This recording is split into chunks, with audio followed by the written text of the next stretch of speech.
Hi friends, இன்னைக்கு டெம்டே ஏர் machine உடைய working process பார்க்க போகிறோம். அவங்க கொடுத்த சிலிக்கான் பேஸ்டு கிளென்சிங்கரை போட்டு ட்ரிகர் இழுத்தோம்னா மிஸ்ட் வெளியே வர மாதிரி வரும். சரிங்களா, ஒரு 2 ட்ராப்ஸ் போட்டு நான் வந்து ட்ரிகரை ப்ரெஸ் பண்ணுறேன்.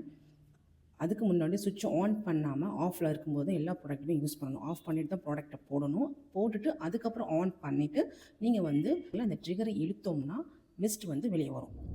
இந்த ப்ராடக்ட்டோட அந்த காற்று சேர்ந்து வர்றது தான் அந்த ஃப்ளோ உங்களுக்கு கிடைக்கும். நெக்ஸ்ட் பார்த்தீங்கன்னா, ப்ராடக்ட் யூஸ் பண்ணும்போது நல்லா ஷேக் பண்ணிட்டு தான் யூஸ் பண்ணணும். அப்படியே யூஸ் பண்ணாதீங்க.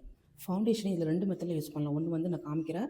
இந்த மாதிரி இந்த மேல் டாப் எடுத்துகிட்டு அதில் ப்ராடக்ட்டை போட்டு அதுக்கப்புறம் க்ளோஸ் பண்ணி கொஞ்சம் ஆன் பண்ணி யூஸ் பண்ணுறது. சரிங்களா, இது வந்து நம்பர் 1. 2வது பார்த்தீங்கன்னா, ரீஃபில் மெத்தட்லையும் நம்ம யூஸ் பண்ணலாம். அது எப்படின்னா, ப்ராடக்ட்டை வந்து ரீஃபில் பண்ணிவிட்டு செட் பண்ணிவிட்டு அதுக்கப்புறம் மேல் டாப் செட் பண்ணுற மாதிரி இருக்கும். மோஸ்ட் ஆஃப் தம் இந்த ஃபஸ்ட்டு மெத்தட் யூஸ் பண்ணி பண்ணுறது தான் பெட்ரு. ப்ராடக்ட்டை போட்டு ட்ரிகரை மெதுவாக இழுத்தோம்னா நமக்கு எந்த சர்ஃபேஸில் வேணுமோ அது ஈவனாக ப்ராடக்ட் வெளியே வரும். ஸோ நம்ம ஸ்பீட் பார்த்திங்கன்னா 1, 2 வச்சிங்கன்னா மீடியம் கவரேஜ் இருக்கும், 3 வச்சிங்கன்னா ஃபுல் கவரேஜ் இருக்கும். ட்ரிகர் யூஸ் பண்ணும்போது ஸ்மூத்தாக தான் யூஸ் பண்ணணும், ரொம்ப ஹார்ஷாக யூஸ் பண்ணக்கூடாது, ஒரே இடத்துல போடக்கூடாது.